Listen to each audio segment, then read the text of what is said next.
From 12 News, this is Newsmakers. Welcome to this special edition of Newsmakers, a debate between the candidates for Cranston Mayor. Hello, everybody. I'm Tim White. And I'm Ted Nesi. This is a significant political year in Cranston. The city will be seeing a new mayor for the first time in 12 years as Mayor Allan Fung leaves office due to term limits. This debate is taking place in our 12 News studios. The candidates and moderators are all more than 6 feet apart, and the candidates are right now on the right-hand side of your screen: Republican candidate Ken Hopkins and Democratic candidate Maria Bucci.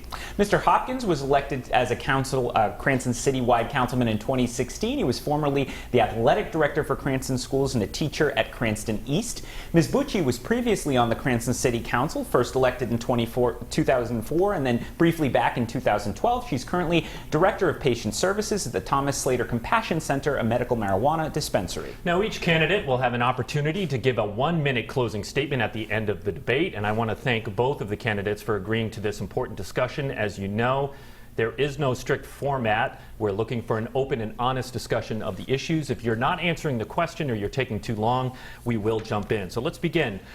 This is a massive moment, as Ted said, of change for the city of Cranston. Mayor Allan Fung has been running the city for 12 years. 5 of the 9 city council members will be new. You are asking voters to make an important choice that will shape the future of Cranston moving forward. And many voters, we talked to them, like both of you. So beside your respective party affiliations, what is the single biggest difference between you and your opponent? Mr. Hopkins, we'll start with you. Sure. Thank you for the opportunity to talk to you today.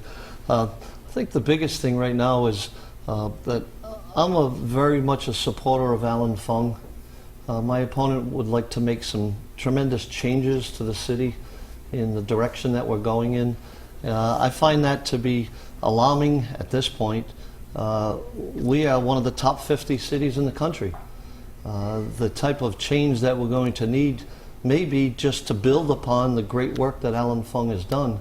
And I've been there with him through all of that. So I'm going to continue that direction, and hopefully I can build upon it with the Hopkins administration.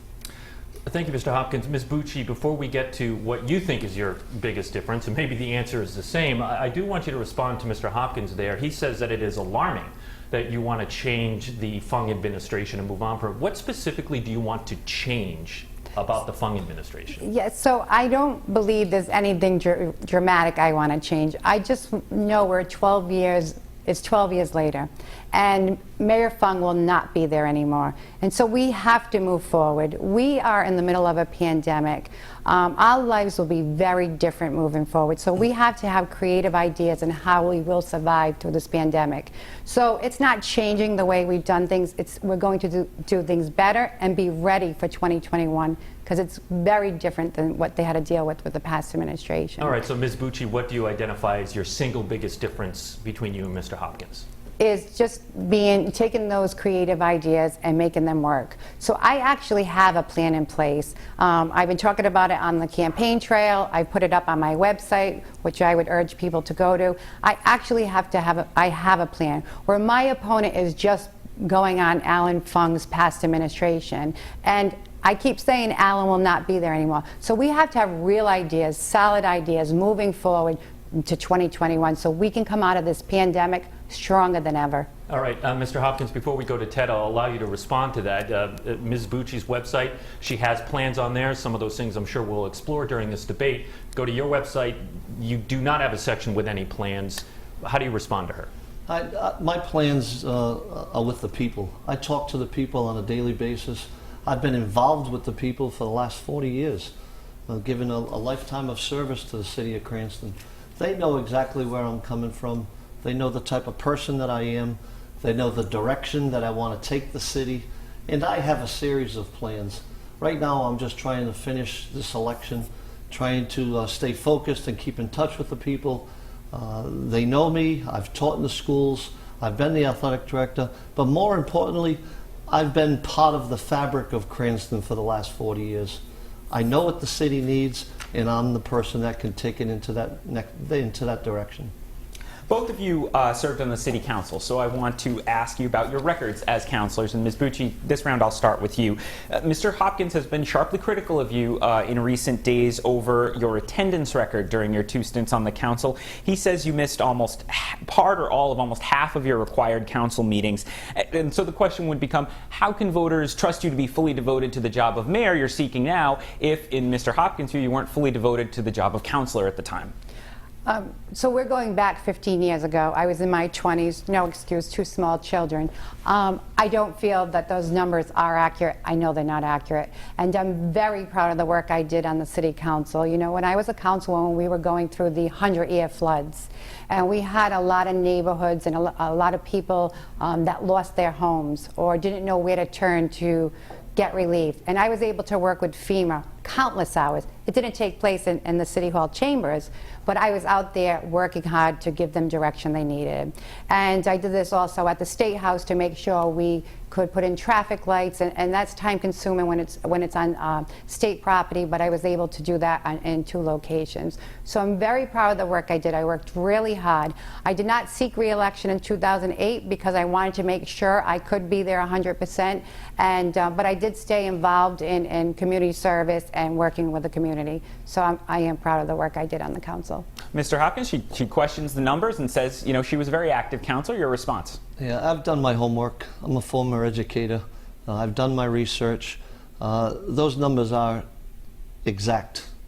There was a time when my opponent, when she first got on, was there at some of the meetings. But as she continued to stay on as a councilwoman, her numbers dramatically decreased in terms of her attendance. And I don't think that that's fair to the voters. The constituents of Cranston don't want a part-timer. They want somebody full-time, especially when you become mayor. It's a 24/7 type of a job. My record speaks for itself in terms of my attendance, my involvement in the community, my participation with the schools, as well as the legislative branch of the government. And I've put the time in. Ms. Bucci, I'll let you briefly respond before I ask a question of Mr. Hopkins. When you run, you're running to accomplish things. People can show up at City Hall, but what do they actually accomplish? I have not seen my opponent pass introduce one ordinance in the city in the past 4 years. So he may have showed up, but what did he do? I think that's the question we really need to ask as voters. Well, in fact, Ms. Bucci, that was the question I had to ask Mr. Hopkins, so let me turn to you on it. There is more than just taking attendance. I'm sure you'd agree with that. What do you consider, Mr. Hopkins, the most significant ordinance you sponsored during your 4 years in the council? Yeah, sometimes I say that it's not the ones that you sponsor, it's the ones that you vote against that shows true leadership. We had an issue in Warwick and Park Avenue where my party was for the development of that corner with Cumberland Farms. I spoke up against it because I sincerely met with the people of that neighborhood, found out their concerns, listened to the people, and I voted against it. Now, that was not the way to start out as a councilman, to go against your own party, but I did what I thought was right for the people. Now, there are many things that I have voted for. I have voted for giving the schools more money. I have brought in, with a 9-0 vote, I lobbied to bring Topgolf into Garden City, which is my neighborhood. I worked with the neighborhood to show them exactly what the plans were for the infrastructure. That's underway as we speak through a Tiger grant that we brought in. And if you drive on Route 37 onto Pontiac Avenue now, you can see all the cranes in the sky and the construction going on. Cranston is booming right now economically, and we will continue to do that. But can you can't point to an ordinance specifically you sponsored, some sort of new policy that you've really been behind that was put in place as a councilman? I've been behind most of them. I served as the chairman of the finance committee. The budget's been our biggest focus for the last couple of years.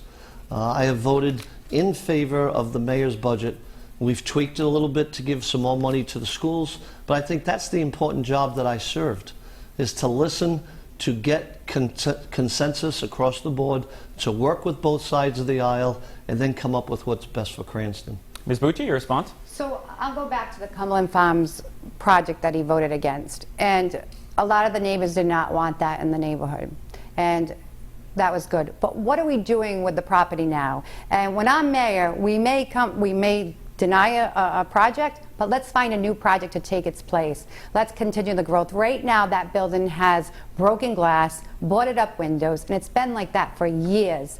What is the plan? Okay, we did not put Cumberland Farms, but what are we going to do for that project?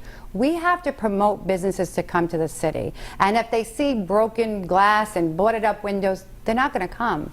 We have to really take our city serious and the city services and the way our infrastructure looks. And so maybe turning down a project was a good idea, but we have to have something in place of that.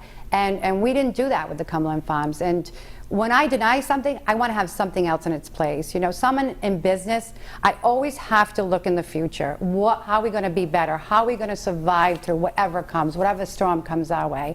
And I definitely think that's where I'll be a better candidate. Before I turn it back to Tim, I just want to briefly ask one other record question. This is something Mr. Hopkins' campaign has brought up. He criticized you in a news release that your Ethics Commission financial disclosure has not been filed yet, Ms. Bucci, and I did check this morning myself, and the Ethics Commission said it's not there yet. When are you going to file that important document? Yes, I had a conversation with them the other day because I thought it was for 2019, and I have not been in office, so that paperwork should be going over shortly. There was just miscommunication. Will voters see it before the election? Yes. All right, we're going to do a rapid fire section now, candidates. I'm going to ask you some quick questions, and I'm not looking to litigate these. I want 1 or 2 word answer here. Ms. Bucci, we'll start with you. Do you support or oppose legalized recreational marijuana? It needs careful consideration. It's not a yes or no question. So if it came to a vote, you don't know where you'd vote right now? No, I think we need to learn a lot more on how we would go about it. Mr. Hopkins, do you support or oppose legalized recreational marijuana? Yes, I support it. Okay, Mr. Hopkins, we'll stay with you. Only 2 communities, Providence and Newport, have police body-worn cameras. Do you support the Cranston Police Department going to body-worn cameras? Whatever it takes to keep our neighborhoods safe, I would be in support of. Do you support or oppose body-worn cameras? Yes. Okay, Ms. Bucci? Yes. All right. A letter grade, Ms. Bucci, A through F for Cranston Mayor Allan Fung and his administration over the past 12 years. I think Allan has done good in some areas. Do I think we could have improved in others? Do I think he played it safe? Yes. I hate to give grades. Oh, what's the report card say, Ms. Bucci? B. All right, B. Mr. Hopkins? A++++. Okay. Mayor Fung, Mr. Hopkins is a leader on the lawsuit to overturn the law that extends union contracts in perpetuity when there isn't a new one. Would you continue to pursue that lawsuit or drop it if you became mayor? Well, everything's on the table these days, and I think the mayor has done a great job in all of the decisions that he's made. If that's something that I have to take on when I'm the mayor of Cranston, I'll surely look at it. But you know this lawsuit has been going on for a while. This is the first you've thought of it. You don't know if you'd continue this lawsuit? Well, I would take a good look at it with my legal team. All right. Ms. Bucci, would you continue the lawsuit or drop it?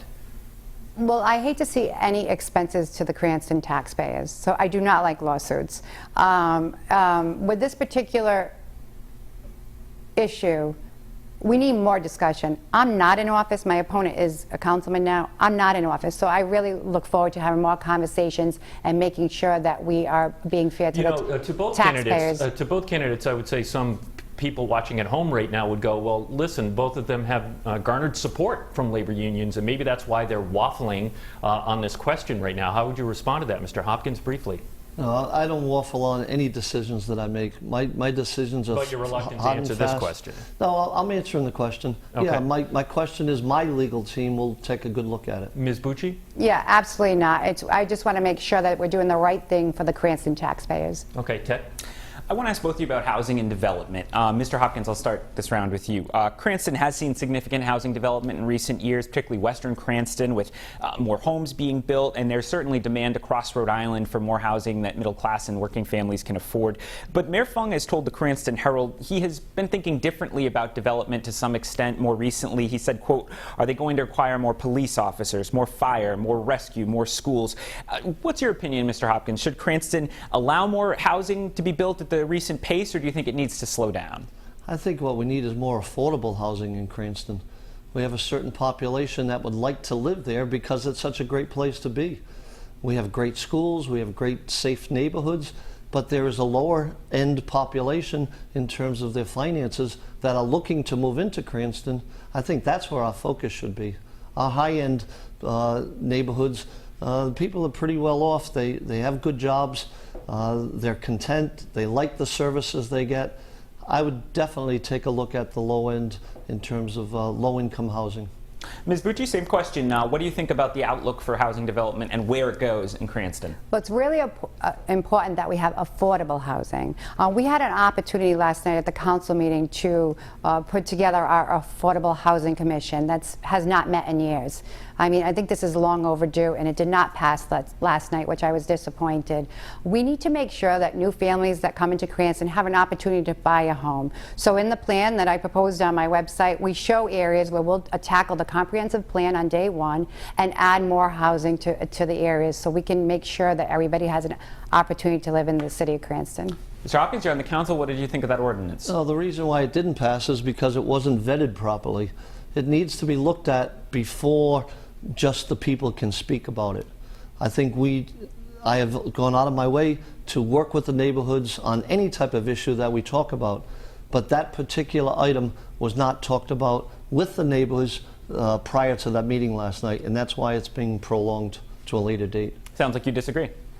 My opponent has been there for 4 years. Why are we waiting to the end of this administration to put together the Affordable Housing Commission? This is not a difficult task to do. When I was on the city council, we had the flooding issues. I was able to form a flood commission. This is not a tough task. People in the community want to be involved. I don't see what the holdup is. I don't see why this administration didn't do it, and I don't see why my opponent hasn't done it in the last 4 years in office. Brief response, and we'll go to Tim. Things take time in government. There's layers of bureaucracy that have to take place. And I believe firmly that we need affordable housing in Cranston, but it takes time, like everything does. We wanted to put Topgolf in a year ago. That has been stopped because of the pandemic. The infrastructure of that is being worked on, but the building itself is still a hospital that the governor has continued to keep open. So sometimes things get in the way to stop progress. Ms. Bucci, we're going to go to you next here. Let's talk about the budget. It's unclear if federal aid will be coming from help to communities distressed financially by the pandemic, and undoubtedly the next budget is going to be a challenging one to balance. What areas of city government are you willing to cut to balance the budget? I'm very concerned about the budget. It's something I worry about every day, and how are we going to come through this pandemic stronger than ever. We have to make sure that we are using all resources available. So if there's federal money, we need to get it into the city of Cranston. We need our state to pass the budget so we know what we're dealing with. I have not been in office in quite some time, but I will tell you on day one, we will audit the books so we know where we can cut.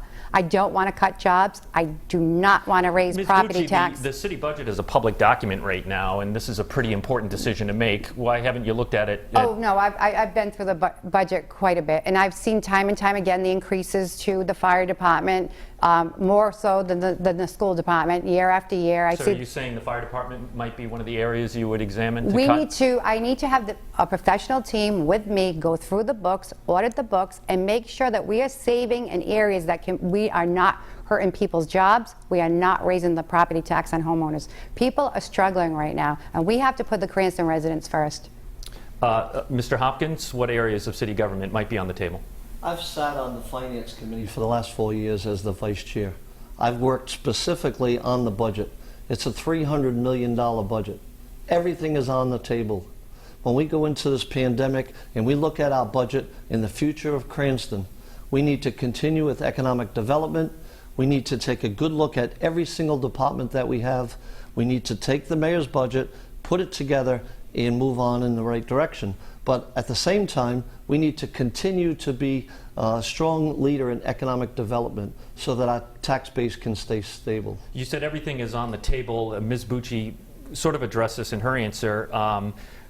Would you rule out a supplemental tax increase to help balance the books? Absolutely not. No, we're at a point now where I know what our neighbors are looking for. They want safe neighborhoods. They want a safe environment to grow up in, to send their kids to school. We have a very, very important bond on the ballot that I am supporting for education. One of the areas we need to work on is to rebuild our schools. Some of them are 80 to 100 years old. All right, Ms. Bucci, just 30 seconds in case people didn't catch it in your answer. Would a supplemental tax increase be on the table to help balance the budget? I do not want to see any tax increase during a pandemic. We do have a surplus. I am not planning to touch the surplus, but we cannot expect to keep asking the taxpayers for money. We need to make sure that we are budgeting where we can, saving money where we can, before we even consider that. Okay, Ted? Ms. Bucci, I'll stick with you. Actually, as we mentioned in your bio, you currently work for the Slater Compassion Center marijuana dispensary, and that could have some people wondering about how you would approach that issue as mayor. We saw just this week Warwick officials were debating whether they should change zoning around cannabis businesses with stricter rules. Do you think Cranston needs tighter rules around where cannabis businesses can set up shop, or do you think the city should be generally open to the expansion of that industry? So I think you really have to be careful. You have to make sure that you're working with the state. It's not just a decision that can be made through the city and the city council. We have to include the residents, we have to include state leaders, and we want to make sure we get this program right if we go forward with it. We see it where it does not work so well in parts of the country, but if we do it right, it can be a benefit to the state and the city. Mr. Hopkins, same question on mayor. This is likely to bubble up in the coming years. As one of you is the mayor, what do you think? Should the city be generally open to the expansion of cannabis businesses, or try to be stricter around that? Well, we have a planning commission that is responsible for looking at that first. If we vet the process properly, we give it a good look, we work with the state, we try to find out what the neighbors want, and that's real important to me, then we'll make that decision. But of course, you're the mayor, even more important than the planning commission. What would be sort of your personal kind of where you would lean as that conversation starts? Yeah, my goal is economic stability. We need to continue to find ways to think out of the box, to be positive in what we do, so that the people are comfortable living in a safe city. And if that means to be innovative, I've been the person that has been innovative in the past. And I would continue to do that as long as our tax base remains stable. We have a couple of minutes before we want to get to your closing statement, so I'm going to ask just a couple of quick questions here. There were 2 recent traffic fatalities in the city. Mr. Hopkins, Providence has installed speed cameras that automatically issue speeding tickets. Would you support or oppose traffic cameras, speed cameras, I should say, in the city of Cranston? I would oppose them, but I would come up with alternatives. Okay, Ms. Bucci, support or oppose speed cameras in Cranston? Speeding is a large problem in all neighborhoods in the city. We need to come up with a solution. And we could put the cameras in, but does it really solve the problem? We need to solve the problem once and for all. And I've put up some ideas on my website where I think it will help. All right, how about a fun question to end the debate, which we don't often get to do. Ms. Bucci, if someone was coming to Cranston for the first time and was going on a first date, where would you tell them to go? That's tough, because Cranston is amazing. We have so many amazing neighborhoods. We have great restaurants. We would definitely have to make a few stops. Can you pick one? Come on. Oh, I change my mind every day where I love to eat. I think we would start in Knightsville. Okay, Mr. Hopkins, first date, where would you tell them to go? Garden City, no doubt. Garden That's where City. I've lived the last 40 years. Come over to my house, say hi, and I'll give you a tour. So you're offering to cater the first I'm date. offering to cater the first That's visit. really going for the vote there in the election. All right, now each candidate gets a chance to make a closing statement, the order of which was drawn prior to this debate randomly. First up, Ms. Bucci, your 60-second closing remarks. Ted and Tim, I want to thank you both for putting this together. I know it's really difficult in these times to have an event like this, so thank you.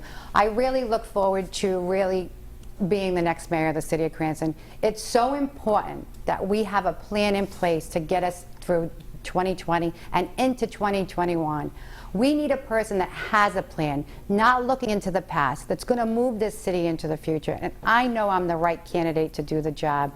I asked that you could take a little bit of time and please visit my website, bucciforcranston.com, and I think you'll see the difference between myself and my opponent. Don't forget that we have early voting in the city of Cranston. You can go now to vote early at City Hall and vote November 3rd, Maria Bucci. Thank you. All right, Ms. Bucci, thank you so much. Now, Mr. Hopkins, your 60-second closing remark. Thank you again to Channel 12 for inviting me to this today, and thank you for my opponent to come in to sit and talk about the issues. In 2 weeks, the city of Cranston has to make a choice for their next mayor. there is a clear difference between myself and the opponent that I am running against. The question is, do we really want change? Over the last 12 years, we have been an award-winning city under the leadership of Mayor Fung. I have been with him. I have worked with him. I have been part of the administration that has led us to be one of those top 50 states. I find that the importance of our future is to make sure that we continue the leadership, that we have safe cities, that we have a stable tax base, that the people in Cranston are happy to live into Cranston, and that our schools are rebuilt to be 21st century schools. On November 3rd, I ask you to be your next mayor, and I thank you for your support. Thank you, Mr. Hopkins. Ms. Bucci, I'm told we have 2 extra minutes left, so I'm going to ask you one more question. Yes, Why not use all the time that we have? Cranston Police Colonel Michael Winquist is a classified employee, so it would take a lot, I think, to remove him. But I'm just wondering how you feel about his leadership. Ms. Bucci, would you try to keep him on the job, or would you be open to replacing him? I think it's really important for the mayor and the chief police to have a good relationship, share the same values. So I'm really looking forward to talking with him, speaking to him more, and learning more about him. Which way do you lean, Ms. Bucci? Do you lean keeping him, or are you open to replacing him? I'm leaning to keeping him, but I want to make sure that he shares the values of the Cranston residents. And Mr. Hopkins, how would you answer that? I will definitely keep him because I have worked with him for the last 4 years. I know the person. I know the type of leadership that he's brought to the Cranston Police Department. I know exactly what the rank and file are thinking these days because I have been out there in the streets talking with them and working with them. We are very, very lucky to have Colonel Winquist running our police department. I want to thank you both, Mr. Hopkins and Ms. Bucci, for agreeing to participate in this 12 News debate. Remember, Election Day is November 3rd. And Ted, our Newsmakers debate series continues next week. Yes, Cranston residents, we are right there for you because next week in this same studio, we will have a House District 15 debate between Speaker Nicholas Mattiello and his Republican opponent, Barbara Ann Fenton Fung. It might be only the Cranston voters who can vote in that race, but it's going to have statewide implications, and we appreciate them both accepting the invitation. And last week, the debate series kicked off with a debate between the candidates for mayor of Warwick. If you missed that, it is on WPRI.com right now. This debate will also be there if you missed the beginning of it. And don't forget to check out our podcast. You can subscribe to that through iTunes. I again want to thank the candidates for agreeing to participate in this debate, and we will see you next week right here on Newsmakers.